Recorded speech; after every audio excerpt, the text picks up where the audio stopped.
My name is Brant, and I grew up without a father, and that led to some confidence issues, which then led to some anger issues. In the 7th grade, I was also handed an issue from a friend of mine's father who said, here, try this, drugs. For the next 32 years, I was controlled by one substance or another.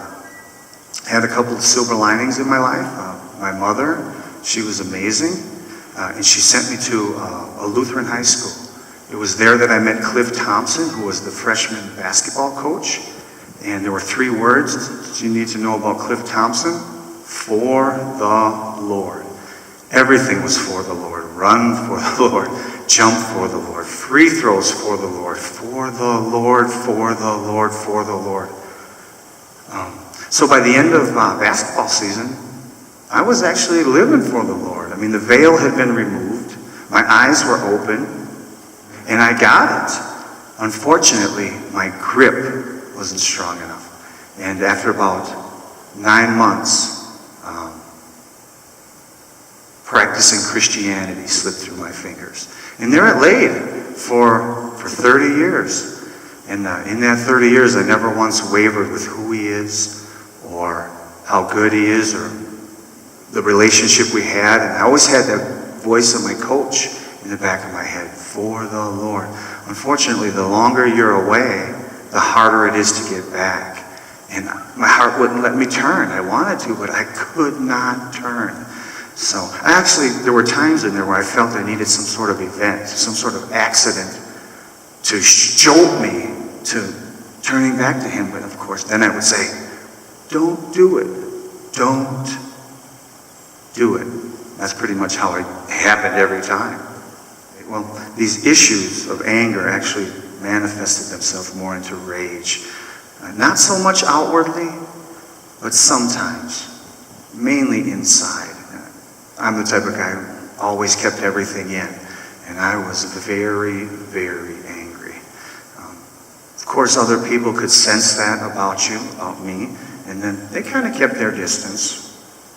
And that didn't matter so much to me because the walls were thick. I really didn't want them getting too close anyway. And the substance issue at this time, it was alcohol, and that actually had escaped me. It completely got away from me. So one day, I'm laying in bed and I'm just thinking about what happened. How did I get to this place?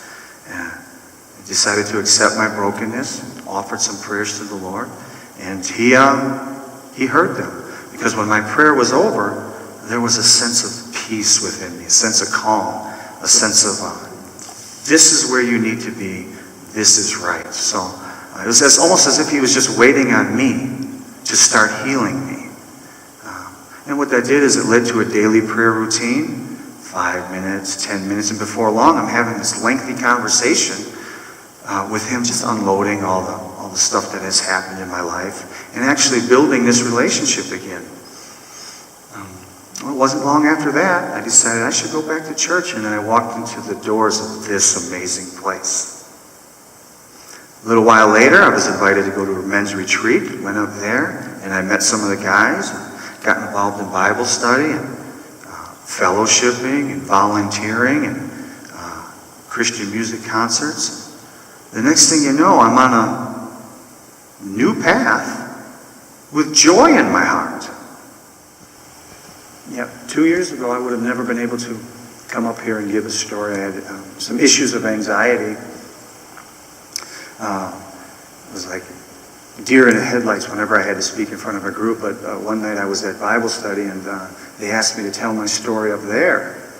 Of course, I was shocked, and he told me, like, in 15 minutes, you're going to do this. And I thought, no. But in the back of my mind, I knew the Lord was working with me. And I have told my story to people before, and it seemed like it started to flow, so I thought, you got to do this. And I did. I just went up and did it in that Bible study, and it really went well. And that actually, I know when the Holy Spirit is speaking, because it just kind of flows. It just kind of goes, and He's in charge and takes care of everything. And then when I try to speak, and I do it in my own words, I always stumble and struggle, and there's no thought process to it. It's like a scrambled mess. So I know the difference between the two now. He gave me a brand new me, changed from the inside out. And if you don't know Jesus, he would say, come and join this family.